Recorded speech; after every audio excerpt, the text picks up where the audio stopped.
podcast. Today I am Devanshi, your favorite Gen Z teacher, and if I am not, then I am going to be.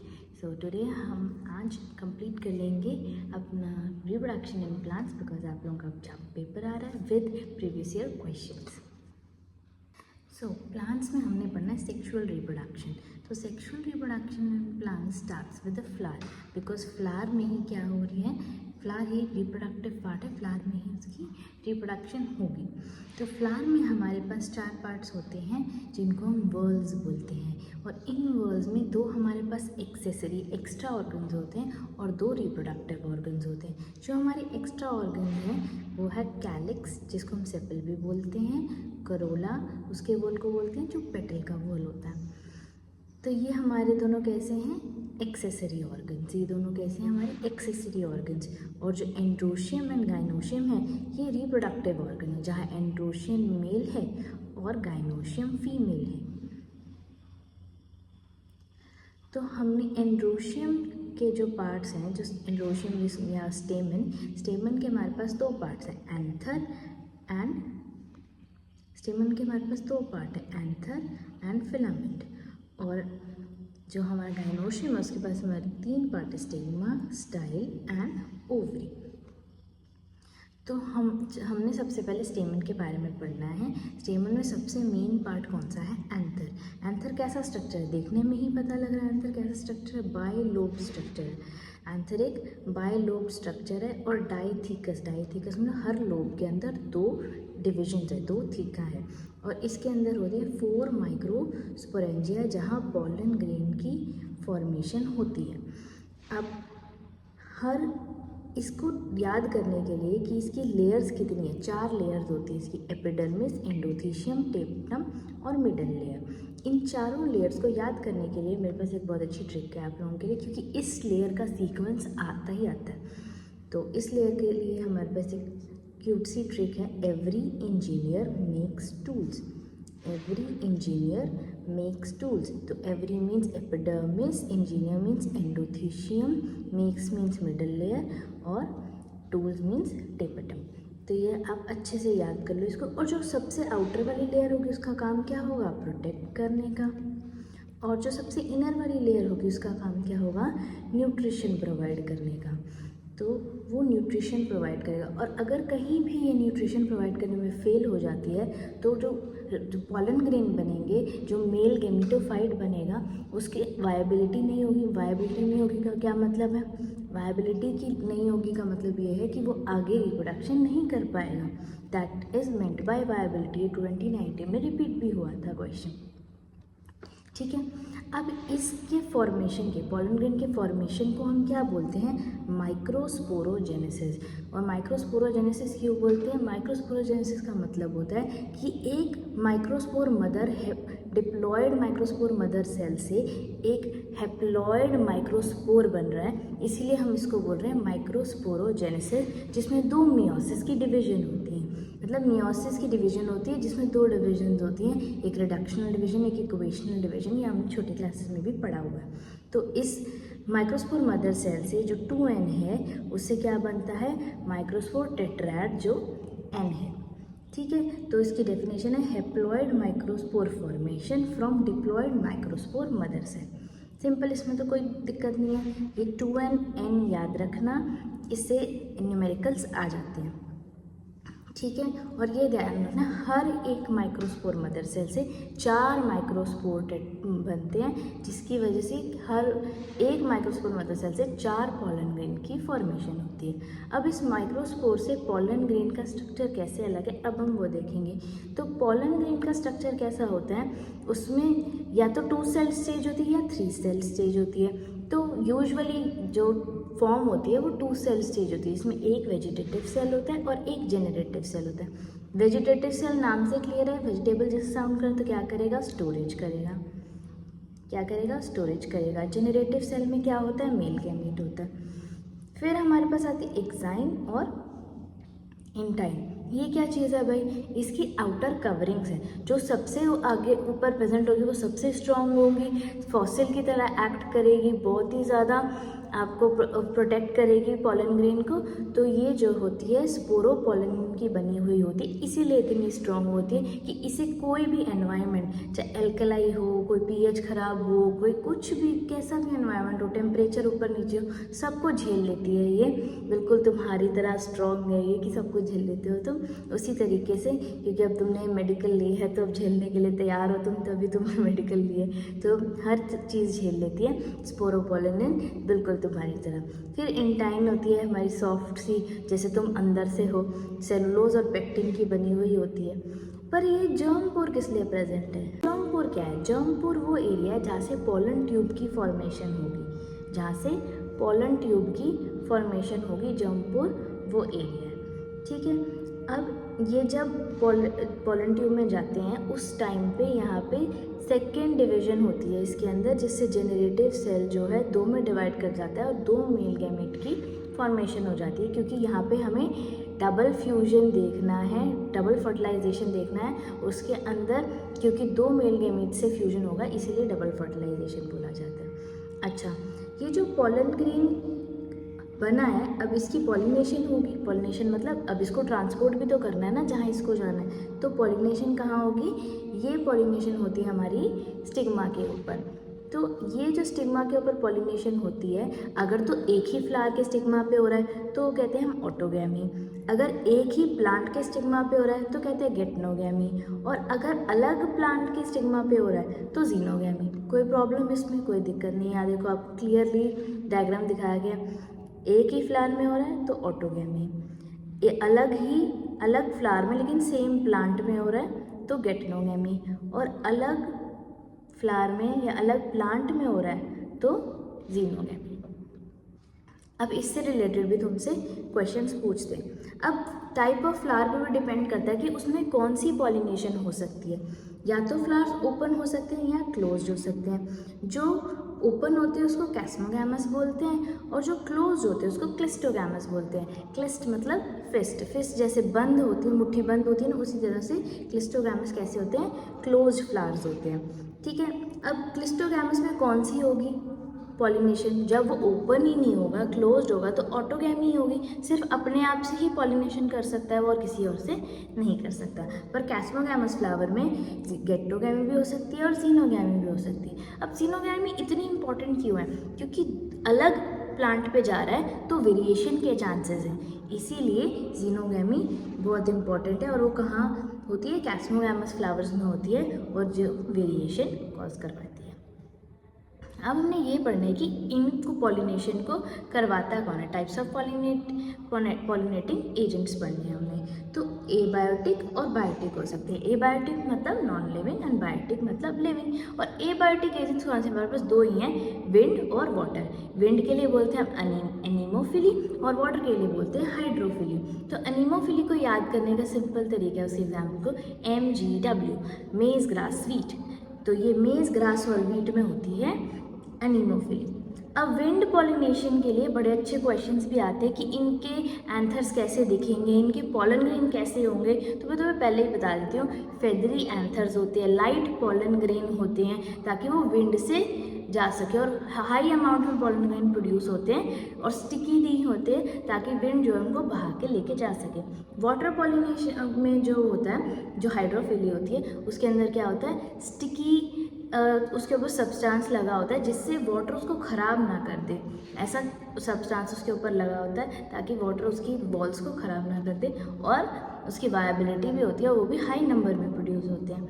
अब abiotic और biotic जो होंगे उसमें फ़र्क होगा, पर ये जो इंसेक्ट्स, बैट्स और बर्ड्स के थ्रू ट्रांसफ़र हो रहा है, तो इसके लिए जो पॉलन ग्रेन चाहिए होते हैं वो स्टिकी चाहिए होता है ताकि वो उनकी बॉडी से स्टिक कर जाएँ और नेक्स्ट में चले जाएँ फ्लावर में। तो एंटोमोफिली जहाँ इंसेक्ट्स हो, एंटोमो ऑलवेज मीन्स इंसेक्ट। बैट से कौन सी होती है? कायरोपेट्रोफिली। और बर्ड से कौन सी होती है? ऑर्निथोफिली। क्लियर है ये बात? कोई दिक्कत नहीं है इसमें। फिर ये आउटब्रीडिंग डिवाइसेस क्या है?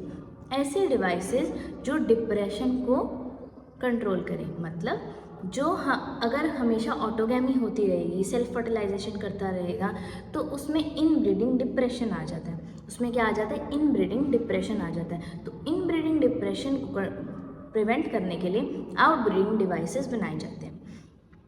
तो ये जो इनब्रीडिंग डिप्रेशन है ये बिल्कुल आपके नॉर्मल डिप्रेशन की जैसा है। ऐसा क्यों बोला मैंने, क्योंकि ये भी अब सेल्फ में रहने से, अकेले रहने से हो जाता है। उसी तरीके से इनब्रीडिंग डिप्रेशन भी सेल्फ फर्टिलाइजेशन और सेल्फ पॉलिनेशन कर करके हो जाता है, क्योंकि कोई वेरिएशन नहीं आ रही, इसलिए इनब्रीडिंग डिप्रेशन हो जाता है। अच्छा, इनको प्रिवेंट करने के लिए क्या क्या होता है? यूनिसेक्सुअल फ्लावर्स, मतलब कि प्लांट में सिर्फ एक ही होगा, मेल या फीमेल पार्ट होगा, इसलिए उसको यूनिसेक्सुअल फ्लावर्स बोल दिया। या फिर कैस्मोगैमस फ्लावर्स, जो ओपन फ्लावर्स होंगे उसी में तो जीनोगैमी होगी, तो उसी में वेरिएशन आएगी। फिर डाइकोगैमी, डाइकोगैमी में क्या करवाते हैं कि एक ही जो पार्ट है वो पहले डेवलप हो जाए, मतलब एक फीमेल या मेल पार्ट में से कोई एक पहले डेवलप हो जाए। मेल पार्ट पहले डेवलप हो तो प्रोटो एंड्री, प्रोटो मतलब पहले, एंड्री मतलब एंड्रोशियम, एंड्रोशियम पहले डेवलप हो गया। प्रोटो गाइनी, प्रोटो मतलब पहले, गाइनी मतलब गाइनोशियम, तो गाइनोशियम पहले डेवलप हो गया। फिर आ जाती है हमारे पास हर्कोगैमी, इसमें फिजिकल बैरियर लगा देते हैं, ठीक है। और सेल्फ इनकम्पैटिबिलिटी, ये बहुत इंपॉर्टेंट है। सेल्फ इनकम्पैटिबिलिटी को समझो कि वाइब है बेसिकली। अगर मेरी वाइब तुमसे मैच हो गई तो तुम मेरी लेक्चर्स देखते रहोगे, पर अगर वाइब मैच नहीं हुई तो अनफॉर्चुनेटली तुम किसी और पे शिफ्ट कर जाओगे। उसी तरीके से सेल्फ इनकम्पैटिबिलिटी क्या करती है कि अपने ही पॉलन ग्रेन से इनकम्पैटिबल हो जाती है, वाइब मैच नहीं करती। इसमें जेनेटिकली ही वो इंटरवेशन होता है, जेनेटिक इंटरवेशन होता है, जिससे वो अपने ही पॉलन ग्रेन के लिए इनकम्पैटिबल हो जाए। फिर हमने यही पढ़ना है पॉलन पिस्टल इंटरैक्शन क्या होती है, कि इसे इनकम्पैटिबिलिटी से रिलेटेड ही है, ताकि तुम इजीली समझ पाओ। जो पॉलन और पिस्टल का इंटरैक्शन है, पिस्टल मतलब पिस्टल पे जो स्टिग्मा है उसके ऊपर पॉलन ग्रेन लैंड होगा। अब इन दोनों की आपस में केमिकल वाइब मैच हुई तो पॉलन ग्रेन की फॉर्मेशन हो जाएगी, तो उसको हम बोल देंगे इनकम्पैटिबल पॉलन ग्रेन। जिससे वाइब मैच हो गई तो उसको एक्सेप्ट कर लेगा, और अगर ये केमिकल वाइब मैच नहीं हुई तो वो उसको रिजेक्ट कर देगा और पॉलन ग्रेन की फॉर्मेशन नहीं होगी, तो मतलब वो इनकम्पैटिबल पॉलन ग्रेन को रिजेक्ट कर देगा। सिंपल, इसमें कोई प्रॉब्लम नहीं, ठीक है। और पॉलन ग्रेन की फॉर्मेशन कहाँ होती है? ये स्टाइल के अंदर, और कहाँ जाता है वो?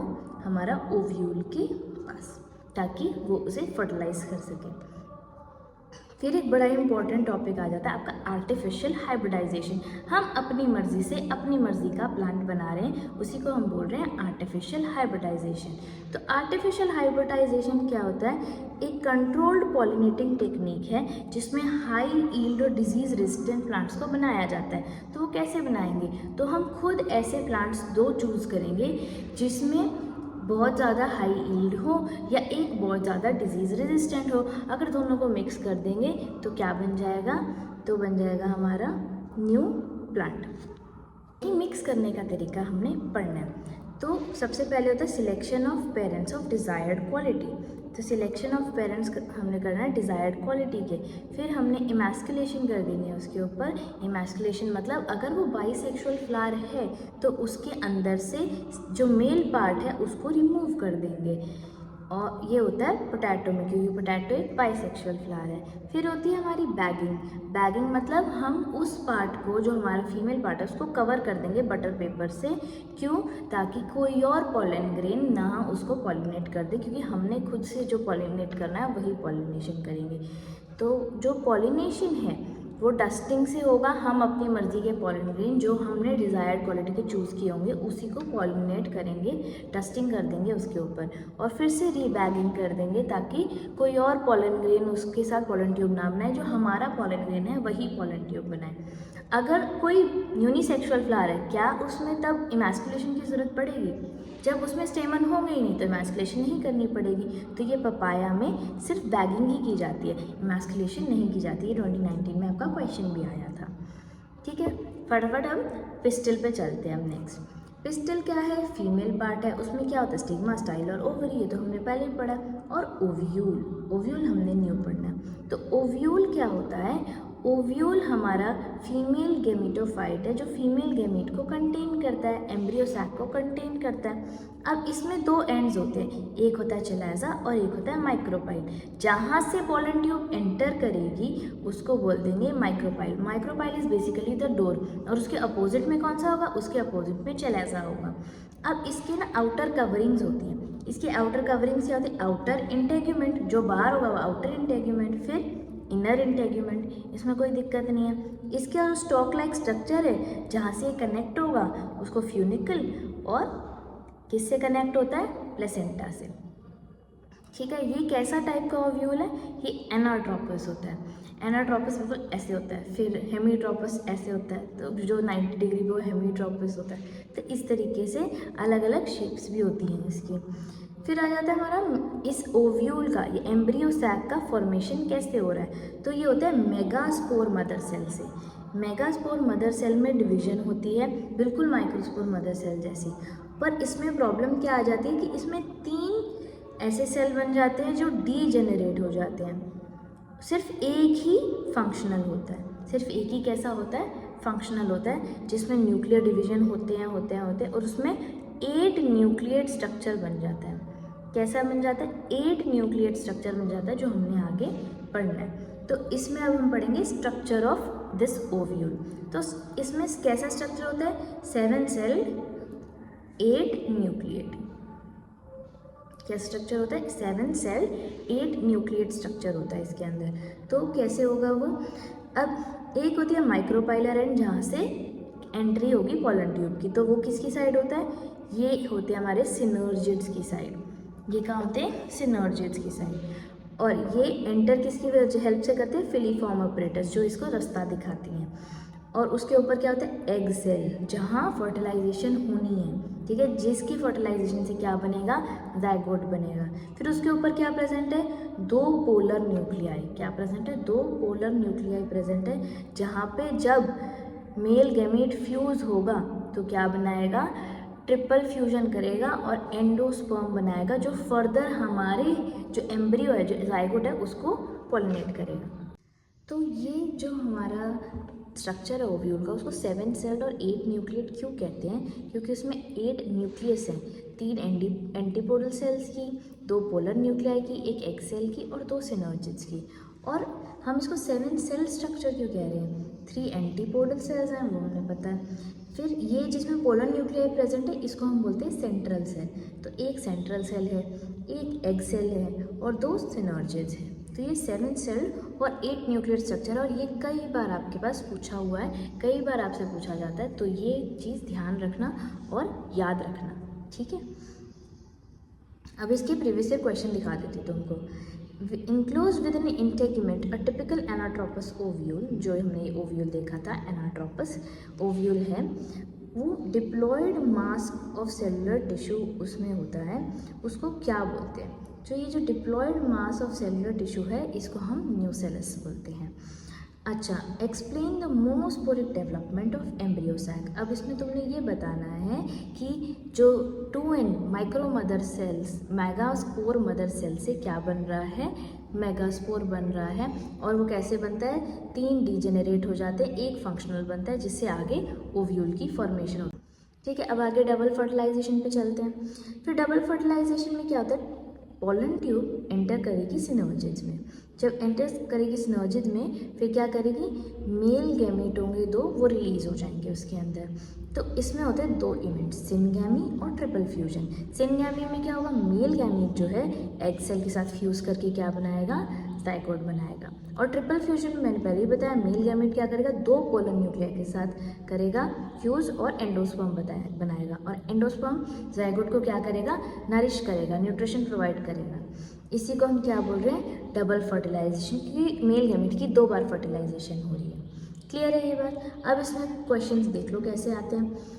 Explain events up to double fertilization after the pollen tube enter one of the synergids. तो जब आपके पास ये क्वेश्चन आएगा तो आप क्या बताओगे, सिनगैमी के बारे में बताओगे, ट्रिपल फ्यूजन के बारे में बताओगे। क्लियर है ये बात। फिर तुमसे ये पूछा, अगर किसी मेज प्लांट के पास जो क्रोमोसोम है वो 10 है, मतलब क्रोमोसोम गिवन है तो 2n गिवन है आपके पास, वो कितना है 10 है। फिर तुमसे पूछा कि क्रोमोसोम नंबर एंडोस्पर्म का क्या होगा और जाइगोट का क्या होगा।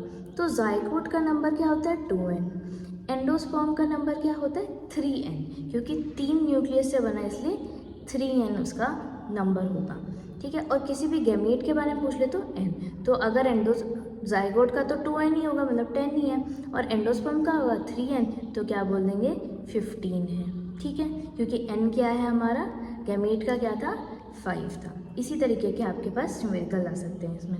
फिर एक डिप्लॉयड नंबर ऑफ क्रोमोसोम है जिसमें प्लांट में 16 क्रोमोसोम है। What will be number of endosperm and antipodal cells.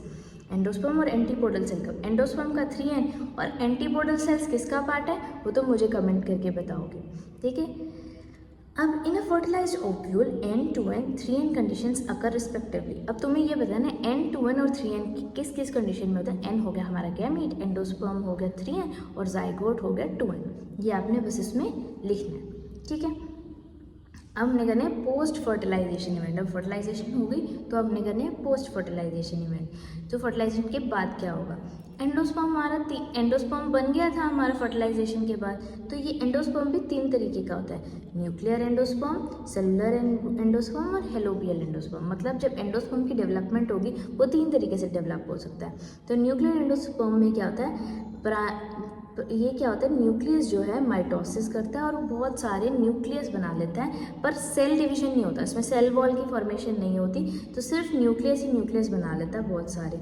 तो ये कहाँ होता है, कोकोनट में, मेज में, राइस में। इसमें कैसे हमें न्यूक्लियाई मिलती है, फ्रीली फ्लोटिंग न्यूक्लियाई मिलती है साइटोप्लाज्म के अंदर। जो कोकोनट वाटर है that is basically freely floating nuclei. फिर आ जाता है इसमें सेलुलर एंडोस्पर्म। सेलुलर एंडोस्पर्म में क्या होता है, न्यूक्लियर डिवीजन भी होती है और सेल वॉल की फॉर्मेशन भी होती है, दोनों होते हैं। ये किस में होता है, दतूरा में, पिटूनिया में, बाल्सम में, इसमें सब में क्या होता है सेलुलर एंडोस्पर्म। पर सबसे कॉमन कौन सा है, न्यूक्लियर एंडोस्पर्म सबसे कॉमन है। फिर एक और आ जाता है आपका हेलोबियल। इन दोनों का मिक्सचर है ये, इन दोनों का मिक्सचर है हेलोबियल, कि एक या 2 सेल बनाएगा ये, एक माइक्रोपाइलर और एक चैलाजल सेल बना लेगा।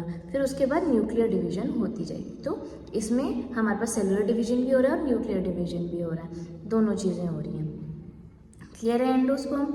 अब इस एंडोस्पर्म के बेसिस पे या तो एंडोस्पर्म प्रेजेंट होगा या एंडोस्पर्म नहीं होगा प्रेजेंट। मतलब एंडोस्पर्म या तो पूरा यूज़ हो जाएगा या पूरा यूज़ नहीं हो पाएगा, कुछ बच जाएगा। जब पूरा नहीं यूज़ हो पा रहा है, एंडोस्पर्म प्रेजेंट है, तो ऐसे सीड्स को हम बोलते हैं एल्ब्यूमिनस सीड्स, क्योंकि ओव्यूल से हमारे क्या बनेंगे, सीड ही तो बनेंगे ना। तो जिन पे एंडोस्पर्म प्रेजेंट हो वो एल्ब्यूमिनस सीड्स और जिन पे ना प्रेजेंट हो वो नॉन एल्ब्यूमिनस सीड्स। तो इसमें कैसे क्वेश्चन आते हैं सुन लो। अगर Which of the following structures is well developed in mature seed of black pepper? कौन सीड में बचा होगा ब्लैक पेपर में, तो वो पेरिस्पर्म होता है। जो ब्लैक पेपर में डेवलप्ड स्ट्रक्चर होता है पेरिस्पर्म होता है, एंडोस्पर्म भी होता है उसमें, पर जो डेवलप्ड है फुली वो होता है पेरिस्पर्म। फिर double fertilization is reported in both castor and groundnut. अब तुमसे पूछा है कि एल्ब्यूमिनस भी है एक सीड और नॉन एल्ब्यूमिनस भी है, होता तो दोनों में ट्रिपल फ्यूजन, किसी में एंडोस्पर्म बच गया किसी में नहीं बचा, तो इसमें तुमने वही रीज़न देना है, किसी में जिसमें पूरा यूज़ हो जाए तो वो नॉन एल्ब्यूमिनस, और जिसमें यूज़ ना हो थोड़ा बच जाए तो वो एल्ब्यूमिनस। यही आपने ग्राउंडनट और कैस्टर के बारे में भी बताना है। फिर आ जाता है आपका क्वेश्चन कि क्या डिफरेंस होगा विंड पॉलिनेटेड और इंसेक्ट पॉलिनेटेड एंथर्स में, क्या होगा उनके पॉलन ग्रेन में क्या डिफरेंस है। तो आपने यही बताना है जो मैंने आपको बताया था कि उनके पॉलन्स में और उनके एंथर्स में क्या क्या डिफरेंस है वो आप लिख देना। अब 2 टाइप के आपको एपोमिक्सिस और पॉलीएम्ब्रियोनिक, 2 चीज़ें आपकी डेफिनेशंस इंपॉर्टेंट है। एपोमिक्सिस क्या होता है, एपोमिक्सिस होता है जिसमें सीड फॉर्मेशन है बिना फर्टिलाइजेशन के, और पॉलीएम्ब्रियोनिक क्या होता है कि बहुत सारे एम्ब्रियो हैं एक ही सीड में। जैसे सिट्रस प्लांट्स में होता है, आपने देखा होगा लेमन में बहुत सारे सीड्स होते हैं, बहुत सारी डिविजन्स होती हैं, और आपने 11th में भी पढ़ा होगा। तो इसमें क्या होता है, बहुत सारे एम्ब्रियोज होते हैं एक ही सीड के अंदर, बहुत सारे एम्ब्रियोज प्रेजेंट होते हैं। अब हमने सिर्फ एक छोटा सा टॉपिक रह गया हमारा कि एम्ब्रियो फॉर्मेशन की स्टेजेस। तो एम्ब्रियो फॉर्मेशन की जो स्टेजेस होती हैं कैसे शुरू होता है, जाइगोट से शुरू हो रहा है, तो अब वो कैसे वहाँ तक जाएगा कि वो सीड बनेगा, तो एम्ब्रियो बनेगा। तो जाइगोट पहले क्या करता है, डिवाइड करता है। तो एक 2 सेल्स में डिवाइड करता है, टर्मिनल सेल और बेसल सेल्स। फिर ये और डिवाइड करते हैं और क्या बना लेते हैं, एम्ब्रियो और स्पेंसर। ये जो नीचे की तरफ डिवाइड होते हैं वो स्पेंसर बनाते हैं, और जो ऊपर की तरफ डिवाइड करते हैं वो एम्ब्रियो बनाते हैं। ठीक है, तो ये फिर उसके बाद जब एम्ब्रियो ग्रो होना शुरू होता है तो एक सर्कुलर स्ट्रक्चर ले लेता है जिसको हम बोलते हैं ग्लोब्यूलर स्टेज। ग्लोब जैसा स्ट्रक्चर ले लेता है जिसको हम बोलते हैं ग्लोब्यूलर स्टेज। अब इस ग्लोब्यूलर स्टेज से कहाँ जाता है वो, हार्ट शेप स्टेज पे। जो सबने देखी है हार्ट शेप तो सबको पता है, तो हार्ट शेप स्टेज पे जाती है ग्लोब्यूलर स्टेज से, क्योंकि इसने क्या बनाना है, अब हमने कॉटिलिडन बनाना है ना हार्ट शेप से। अब वो कहाँ जाएगी, टॉर्पीडो स्टेज पे। किस पे जाएगी, टॉर्पीडो स्टेज पे, जहाँ पे फाइनली कॉटिलिडन्स बन जाएंगे, शूट मेरिस्टेम बन जाएगा, रूट मेरिस्टेम बन जाएगा। मेरिस्टेम याद है सबको क्या होता है, मेरिस्टेम एक्टिवली डिवाइडिंग टिश्यूज़ होते हैं ना, जो आगे क्या बनाते हैं, फर्दर ग्रोथ करवाने के लिए हेल्प होती है। तो ये यंग टिश्यूज़ होते हैं जो अब यहाँ फॉर्म हो चुके हैं। अब ये जब जर्मिनेट करेगा तो ग्रो करके क्या बना देगा, आपका नया प्लांट बना देगा।